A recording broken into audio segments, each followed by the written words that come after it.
Andũ aya arĩa nĩ arũgamĩrĩri a kambuni ya Gypsy Civil and Building Contractors Limited maraikirio ngono hwaĩ na makinyio mbere ya mũcirithania Faith Mũguongo rũcinĩ.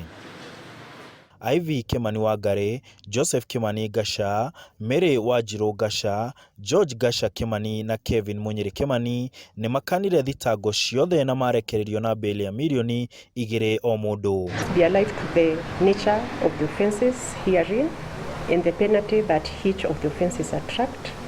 With all these considerations in mind, I am of the view that a cash bail of Kenya shillings 2 million with an alternative of a bond of Kenya shillings 3 million with a surety of like sum is reasonable in the circumstances.